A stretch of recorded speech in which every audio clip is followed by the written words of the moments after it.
Mes amis, on a beaucoup daubé, votre serviteur en tête, sur la stupéfiante pipolisation qui s'est abattue sur le sommet de l'État, telle une célèbre maladie vénérienne sur l'avant-garde du bas clergé breton, descendu spécialement à Paris pour la Manif pour tous, pipolisation qui a atteint son paroxysme avec l'édition triomphale des Mémoires d'outre-trombe de Valérie Trierweiler, qui partagea le parapluie présidentiel pendant quelques mois, un ouvrage dont pas moins d'1 demi-million d'exemplaires a déjà été écoulé, notamment dans le quartier de Barbès-Rochechouart à Paris, où Valérie jouit désormais d'une popularité que je qualifierais de post-bruyélienne.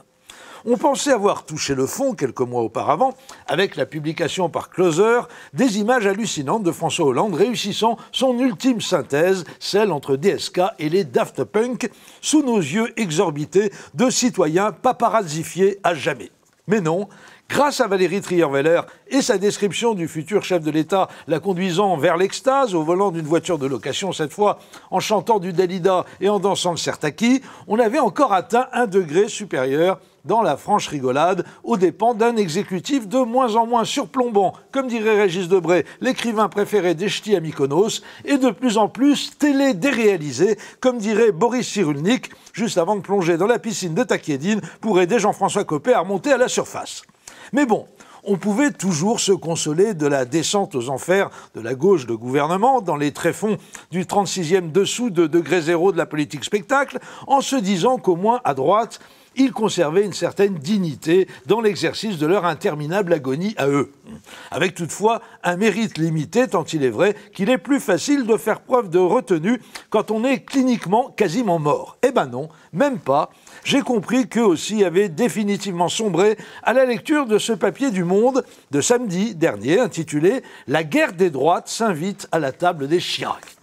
Pas moins d'une demi-page, ce qui n'est pas rien dans le quotidien dit de référence, consacré au titanesque affrontement entre Jacques Chirac et sa délicieuse et si avenante épouse, Bernadette, à côté de laquelle Valérie Trierweiler ferait presque figure de fée clochette, et qui ne se lasse pas de faire payer à son tendre et cher mari le contenu du livre qu'elle n'a jamais écrit, mais dont tout le monde connaît le titre. « Merci de m'avoir cocufié pendant 50 ans, mais tu l'emporteras pas au paradis, mon salaud !»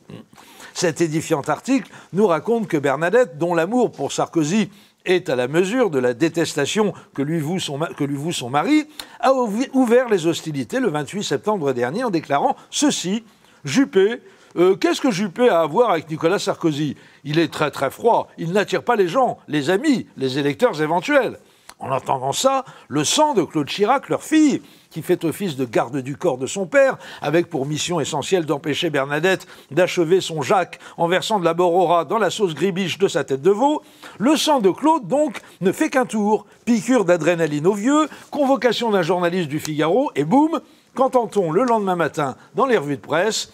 Ces deux phrases attribuées à Jacques Chirac: « J'ai toujours su qu'Alain Juppé serait au rendez-vous de son destin et de celui de la France. Peu de choses pouvaient me faire plus plaisir, pour moi-même, pour lui et surtout pour notre pays. » Fin de la citation, en forme de désaveu cinglant pour Bernie.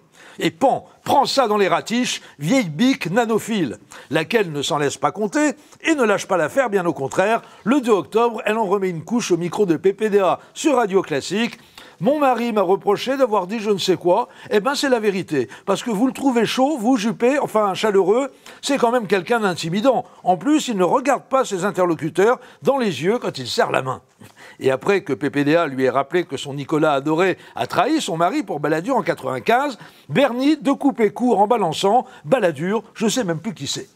Et tchlac, voilà ce qui s'appelle trancher dans le goitre. Ah, la teignasse, hein. Faut l'envoyer d'urgence faire le djihad en Syrie, maman. Les types de l'État islamique vont l'adorer. D'autant que ce n'était pas terminé, quelques heures plus tard, elle balançait au micro d'RTL « Mon mari, je me garde bien de parler politique avec lui, il est en retraite, je vous signale, il n'en fait plus, tandis que moi, je suis conseillère générale en Corrèze. » Et voilà le travail.